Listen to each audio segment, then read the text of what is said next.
Un sistema de defensa aérea valorado en cientos de millones de dólares necesitó exactamente 26 segundos para cometer su primer error de la noche. Ese error no lo cometió un humano cansado, ni una máquina defectuosa. Lo cometió un algoritmo perfecto, entrenado para cazar objetivos rápidos y brillantes, cuando lo que tenía delante era exactamente lo contrario: lento, sucio y disfrazado de ruido de fondo. Y esa diferencia, esos 26 segundos, terminaron costándole a Rusia dos de los aviones más raros de toda su aviación naval. Eran las 05:25, hora local, cuando desde un punto de lanzamiento oculto en la región de Zaporilla, 24 drones ucranianos FP-1 despegaron casi en silencio y pusieron rumbo directo hacia el aeródromo militar de Taganrog, en la región rusa de Rostov. Allí, sobre el asfalto frío antes del amanecer, dos aviones Tu-142, cazadores de submarinos de la Armada rusa, esperaban inmóviles su próxima misión de patrulla marítima. No eran blancos cualquiera. Son aeronaves que Rusia ya no fabrica, piezas de museo viviente convertidas en herramientas de guerra, y perderlas no es como perder un caza de línea. Es perder algo que no se puede reponer con dinero, solo con años. A poco más de 19 kilómetros al norte del aeródromo, una batería rusa Tor-M2 captó la primera señal en cuestión de segundos. En la pantalla del operador aparecieron 24 blancos ganando altitud, entrando de lleno en la zona de intercepción. Lo que ese operador no sabía todavía era que 24 drones contra 24 misiles disponibles era una proporción matemáticamente aterradora, porque no dejaba espacio para un solo fallo. Pero el plan ucraniano no se apoyaba en la suerte ni en la probabilidad.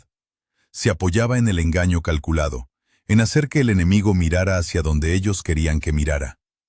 El primer grupo, formado por 6 FP-1, subió deliberadamente a mayor altura, generando un eco de radar limpio y evidente a más de 22 kilómetros, justo para captar toda la atención de la batería Tor-M2. Sus motores forzaron el régimen, su formación se abrió, y de pronto parecían el ataque principal, el puño que venía directo a golpear. Fue el primer paso de una coreografía pensada semanas antes.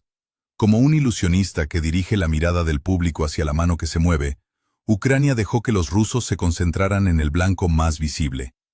El verdadero peligro volaba más bajo, más oscuro, casi invisible. Unos 30 segundos después, el segundo grupo, 8FP-1, comenzó a separarse pegado al terreno, manteniendo una distancia amplia entre ellos y moviéndose casi sin ruido perceptible. Las cámaras térmicas convertían la noche en una imagen gris de calor y frío, mientras las diminutas señales de los drones se fundían con el desorden del suelo. Detrás, los 10 FP-1 restantes seguían esperando su momento, motores estabilizados, rutas ya programadas, blancos ya asignados semanas atrás por especialistas ucranianos que entendían algo esencial. Los sistemas de defensa aérea, igual que los seres humanos, solo pueden concentrarse en un número limitado de amenazas al mismo tiempo. Ese límite cognitivo, esa saturación de atención, era el verdadero objetivo del ataque, más que cualquier avión en tierra. El comandante de la batería Tor-M2 se encontró de golpe atrapado en un problema incómodo. En teoría, su vehículo de combate llevaba 16 misiles 9 M338K listos en los tubos de lanzamiento. Pero en el cielo, en ese mismo instante, había 24 FP-1 avanzando hacia el aeródromo. Para interceptar todo el enjambre con una probabilidad de éxito cercana al 100%, la tripulación necesitaba al menos 8 misiles más de los que tenía a mano. Y recargar una Tor-M2 puede tardar hasta 8 minutos. En un ataque de drones, 8 minutos son suficientes para que un enjambre avance kilómetros. Los ucranianos lo sabían perfectamente, y por eso ya habían preparado la siguiente fase del engaño. En la pantalla rusa, la formación de FP-1 empezó a fragmentarse. Los 24 drones se dividieron en 4 grupos de 6, extendiéndose por casi 10 kilómetros de cielo y moviéndose en direcciones distintas. El grupo sur subió a unos 500 metros, agresivo y evidente, gritando casi en lenguaje electromagnético: «Somos la punta de lanza». El grupo central mantuvo una altitud baja y constante, volando en línea recta como si la batería antiaérea no existiera. El grupo este giró hacia el sureste, alejándose de la ruta lógica hacia el aeródromo, un movimiento que en apariencia no tenía ningún sentido táctico, salvo que fuera precisamente eso, una trampa. El último grupo se quedó muy bajo, apenas rozando el terreno, casi disuelto en el desorden del suelo. La batería Thor-M2 giró sus lanzadores hacia el grupo sur. Los misiles salieron casi en cadena, trazando estelas blancas contra la oscuridad. Cada uno pesaba más de 150 kilos y estaba diseñado para interceptar aviones, helicópteros, misiles de crucero y drones a corta distancia.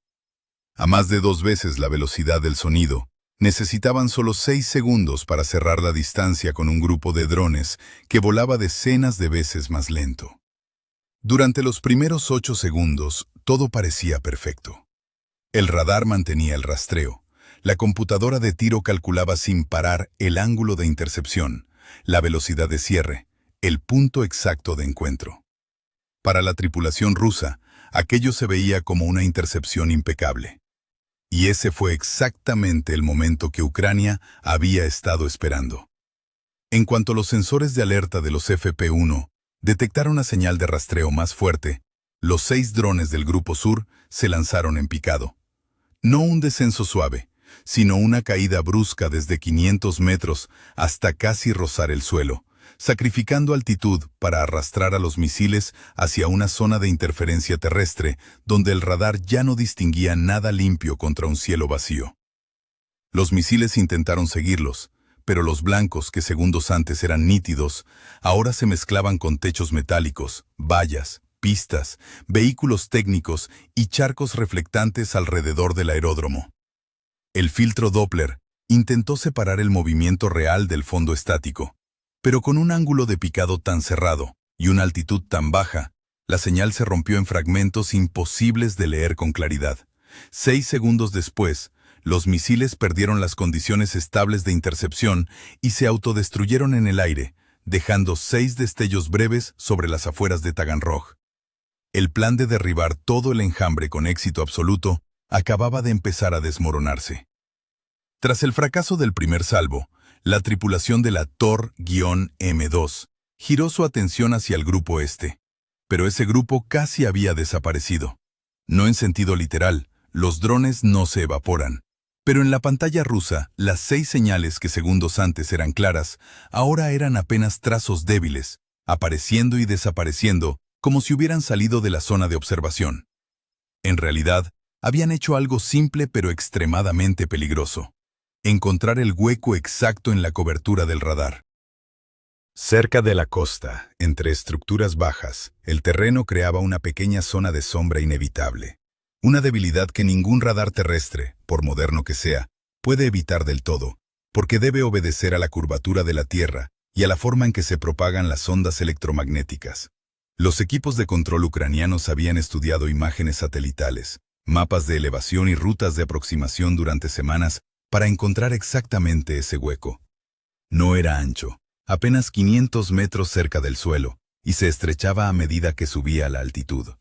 Si volaban por encima de 45 metros, volvían a aparecer claramente en el radar. Si bajaban de 27 metros, árboles, postes eléctricos y tejados podían convertir el vuelo en una trampa mortal. Así que los 6 FP-1 del norte eligieron el rango intermedio exacto, deslizándose por el corredor a unos 33 metros de altitud, siguiendo coordenadas programadas con un margen de error de apenas unos metros. Una simple ráfaga de viento cruzado habría bastado para delatarlos. Pero Ucrania lleva años acumulando esta experiencia concreta. Volar bajo, esquivar radares, explotar el terreno y convertir grietas diminutas en líneas de vida. Mientras la tripulación rusa seguía intentando recuperar el rastro del Grupo Norte, esos 6 drones ya se habían deslizado más allá del borde de cobertura, acercándose al aeródromo sin disparar un solo tiro. Si la misión del Grupo Este era colarse por huecos invisibles en la red antiaérea, el grupo de 10 FP-1 en el centro era la parte más peligrosa de todo el plan. Era la verdadera punta de lanza, los drones que llevaban las cargas explosivas reales, volando bajo y directo hacia el aeródromo militar. Mientras el comandante de la Tor-M2 seguía tratando de entender por qué el Grupo Norte casi había desaparecido, el asistente de control de tiro tuvo que tomar una decisión sin margen de espera. 4 misiles 9M338K salieron casi en cadena, esta vez lanzados con una trayectoria baja desde el principio, porque los blancos también volaban bajo. A más de Mach 2, cada misil cortaba la noche como una cuchilla, intentando interceptar al grupo de 10 drones que avanzaba a poco más de 200 kilómetros por hora. El grupo detectó el lanzamiento casi de inmediato. Y entonces hicieron exactamente lo contrario de cualquier instinto defensivo normal. No se dispersaron, no dieron media vuelta, no intentaron esconderse. Aceleraron y se lanzaron directo hacia el propio vehículo de combate Tor-M2. No era temeridad, era cálculo puro. Cualquier sistema antiaéreo, por moderno que sea, tiene una debilidad casi imposible de evitar. Blancos que se acercan demasiado rápido y a muy corta distancia. A larga distancia hay tiempo para detectar, clasificar, fijar el blanco, calcular el punto de intercepción y disparar con calma. A corta distancia, todo ese proceso se comprime en apenas unos segundos. El grupo estaba ya a menos de 5 kilómetros del vehículo y a esa velocidad podía reducir la distancia a menos de 1,5 kilómetros en menos de un minuto. La computadora de tiro tuvo que recalcular sin parar. El ángulo de intercepción cambiaba demasiado rápido, los misiles ya no perseguían un blanco estable.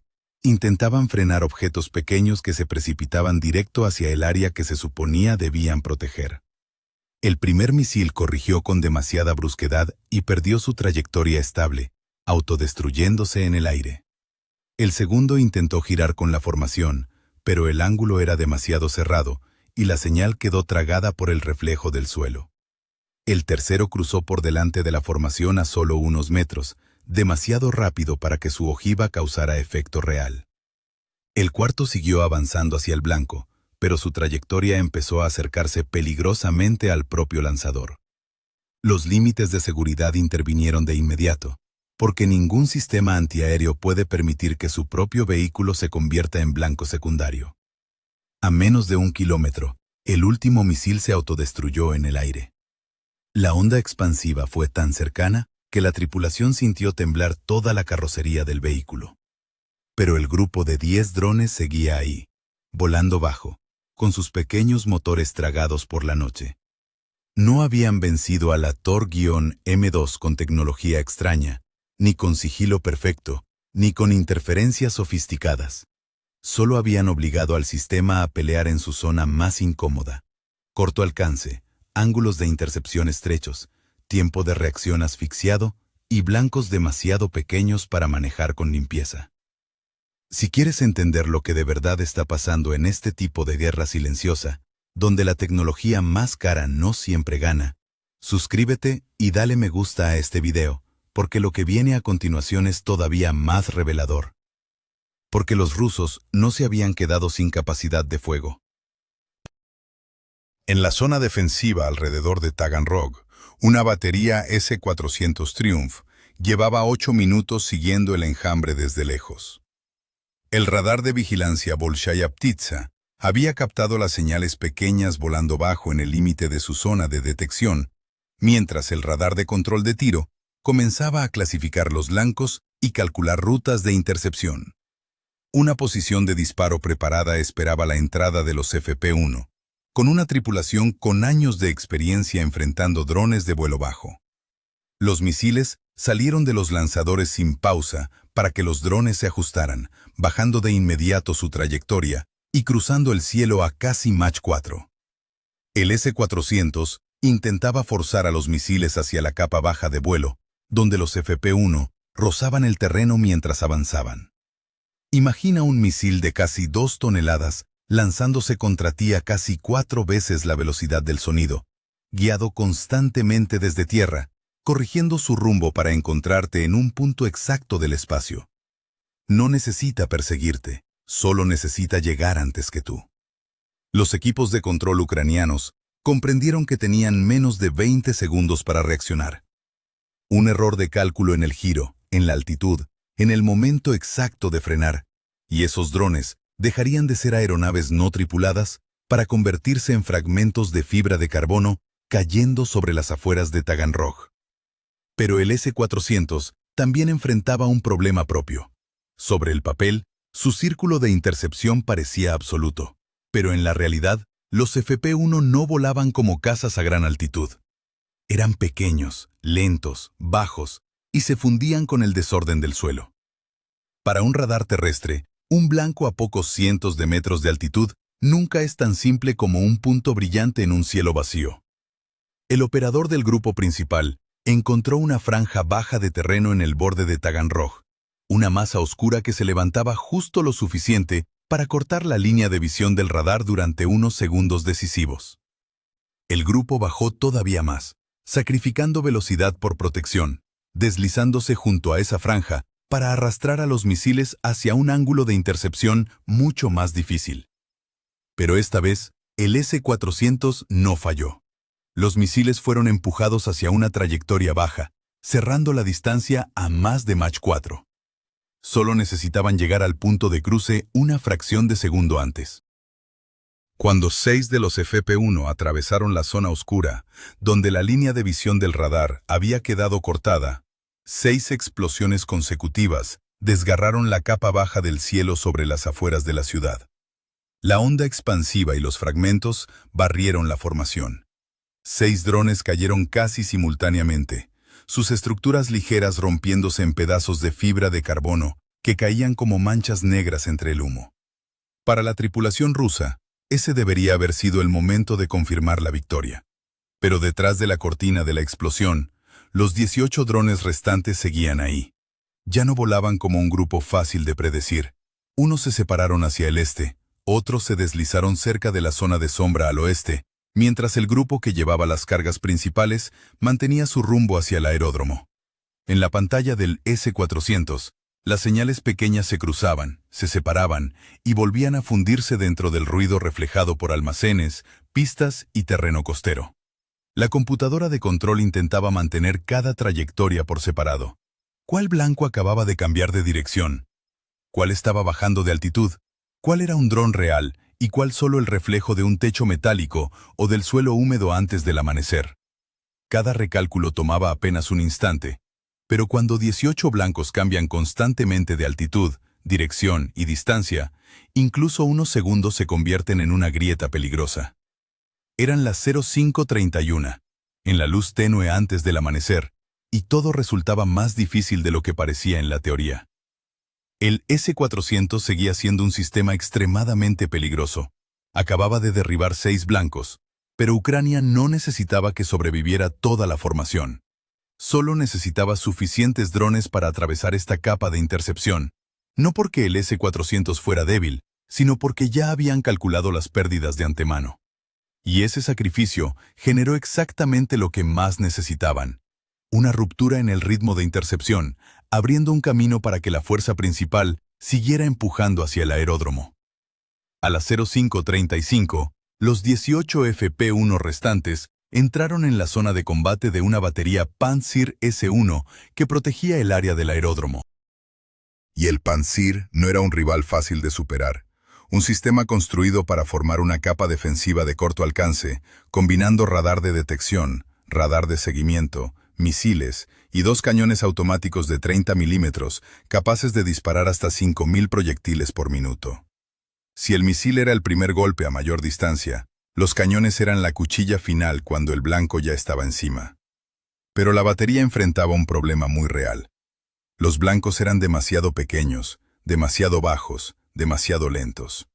Los FP-1 no volaban como cazas, no producían una firma limpia como los bombarderos, no se lanzaban como misiles de crucero.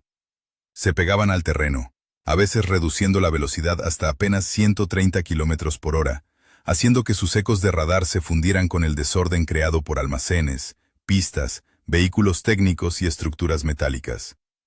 En la pantalla, el operador solo veía trazos de señal inestables, apareciendo en un barrido, desapareciendo en el siguiente, regresando desplazados varios cientos de metros. Para un sistema diseñado para reaccionar rápido, era el tipo de blanco más frustrante posible. No lo bastante definido para un bloqueo firme, pero demasiado peligroso para ignorarlo. La tripulación lanzó más misiles, que se hundieron en trayectorias bajas persiguiendo la formación, pero cada vez que un dron hacía una pequeña corrección de rumbo o se deslizaba junto al fondo de edificios y equipos, el radar tenía que separarlo de una masa de reflejos caóticos. Cuando la distancia siguió colapsando, el Pantsir cambió los cañones, abriendo fuego con ráfagas de 30 milímetros que no necesitaban un impacto perfecto para ser letales. Solo pasarlo bastante cerca para que la metralla y la presión de la explosión cortaran un ala, dañaran cables de control o inutilizaran el pequeño motor. Pero el Pantsir no era la última capa defensiva. Mientras las señales seguían acercándose al aeródromo, dos vehículos 2 S-38 de Livatsia PVO se desplegaban a toda prisa. Una capa más cercana, más cruda, pero extremadamente peligrosa a corta distancia, capaz de generar detonaciones de fragmentación directamente frente a la trayectoria del blanco. Si el Pantsir era la primera puerta de acero, el 2 S-38 era el martillo esperando justo detrás. El aeródromo se había convertido en un entorno de combate extremadamente complejo, donde el radar no solo tenía que ver drones, sino distinguir señales de hangares, pistas, vehículos terrestres, torres de radar, vallas metálicas y toda la actividad de emergencia desatada dentro de la base. Y esa misma complejidad fue exactamente la grieta que los FP-1 necesitaban. No tenían que vencer a toda la red antiaérea, solo forzar al Pantsir a perder suficiente tiempo clasificando blancos, obteniendo bloqueo y entregando el resto del combate a la siguiente capa. En esos minutos cortos, los 2 S-38 seguían maniobrando para posicionarse. Las tripulaciones seguían tratando de reconstruir la imagen del campo de batalla, y los drones seguían bajando cada vez más, corriendo hacia Taganrog. Cuando el radar dejó de parpadear lo suficiente para que las tripulaciones entendieran lo que ocurría, la formación ya había pasado más allá de la zona más efectiva del Pantsir y se lanzó directo hacia el área que ahora los 2 S-38 tenían que manejar solos, sin datos estables, sin ángulo de disparo limpio, sin tiempo de cálculo preciso. En la pantalla, los blancos llegaban desde una dirección baja a más de 225 km por hora, con altitud cambiando constantemente. El primer 2 S-38 abrió fuego. Los proyectiles de 57 milímetros atravesaron el cielo previo al amanecer, estallando en nubes de fragmentos de acero justo frente a la trayectoria de los drones. Uno de los FP-1 quedó destrozado por la metralla y cayó fuera del perímetro de la base. Otro intentó bajar más para escapar de la zona de explosión, pero la siguiente ráfaga estalló demasiado cerca de su ala derecha, haciéndolo girar sobre sí mismo y estrellarse contra el suelo. Dos drones derribados a corta distancia, una reacción rápida y precisa, pero todavía insuficiente. Porque los FP-1 restantes ya se habían deslizado a través de la última capa de fuego. Uno se lanzó hacia el área de estacionamiento donde dos enormes Tu-142 de la Armada rusa permanecían inmóviles sobre la plataforma. No eran blancos cualquiera. El Tu-142 es una aeronave de patrulla marítima y caza de submarinos derivada de la plataforma Tu-95, utilizada para rastrear submarinos, proteger la flota y mantener el control marítimo. A través de la cámara térmica, el cuerpo del avión resaltaba con claridad contra el fondo helado del aeródromo. El dron bajó el morro, aceleró y se estrelló directamente contra el fuselaje y el ala del aparato. La explosión estalló con violencia, combustible y materiales ligeros comenzaron a arder casi de inmediato. En cuestión de minutos, el primer Tu-142 quedó devorado por un mar de llamas. Casi al mismo tiempo, otro FP-1 se lanzó contra el segundo Tu-142 estacionado cerca.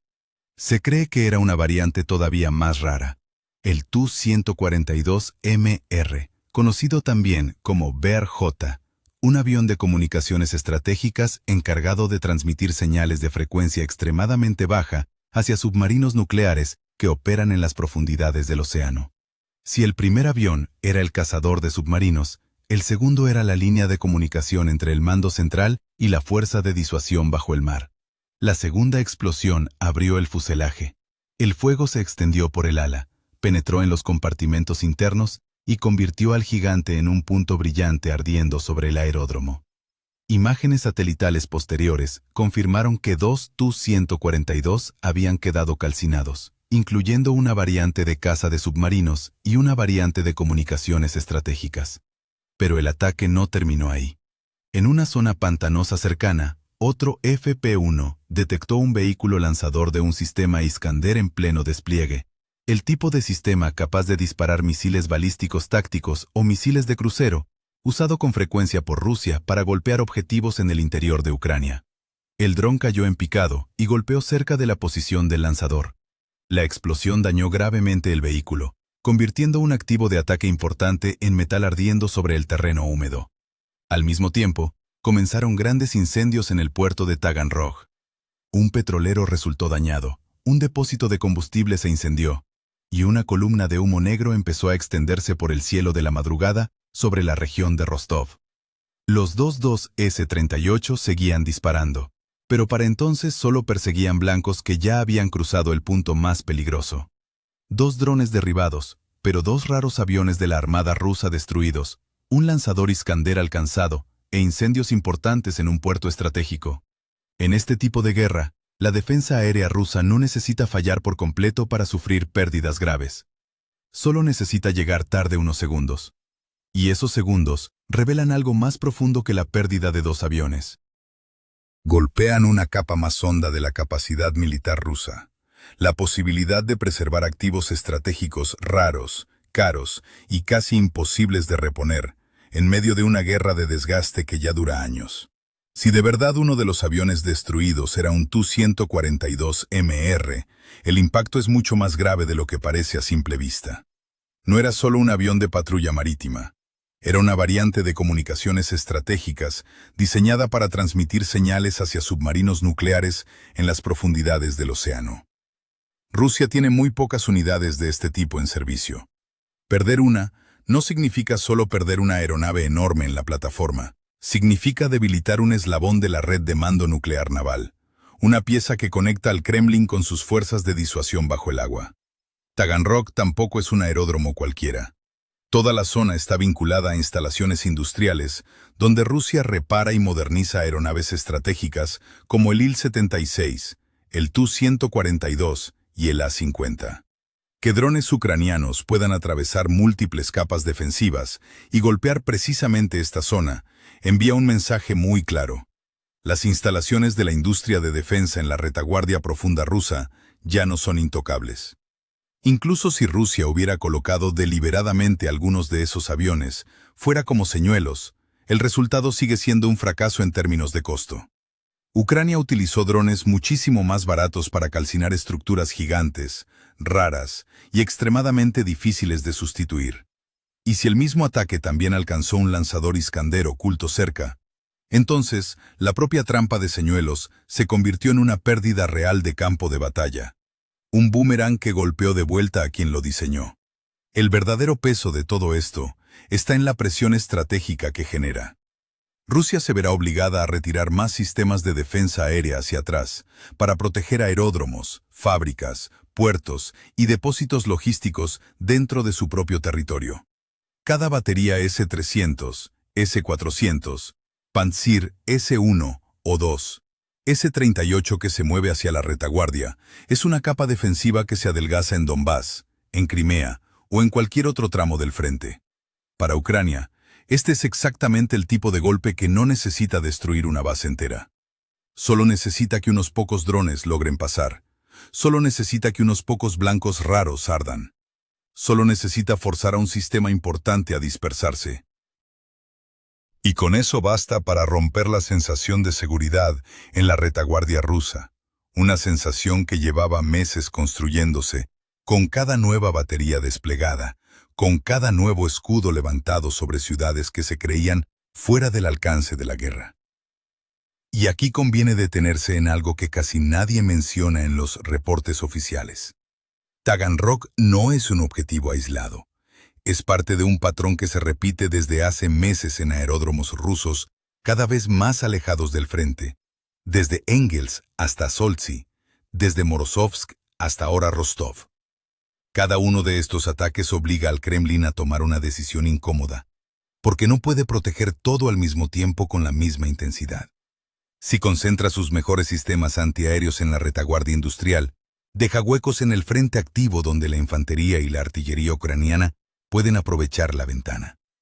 Si mantiene sus mejores baterías en el frente, la retaguardia queda expuesta a este tipo de enjambres calculados, baratos y cada vez más sofisticados en su coordinación. No existe una solución limpia, y ese dilema, más que cualquier explosión individual, es el verdadero objetivo estratégico de Ucrania.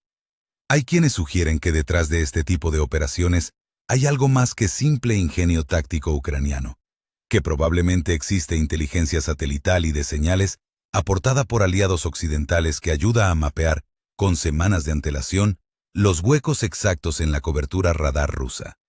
No hay confirmación oficial de eso, pero la precisión con la que los FP-1 encontraron el corredor de sombra en el norte de Taganrog, con un margen de error de apenas unos metros, sugiere un nivel de planificación que va más allá de lo que un solo país podría reunir por sí mismo en tiempo de guerra.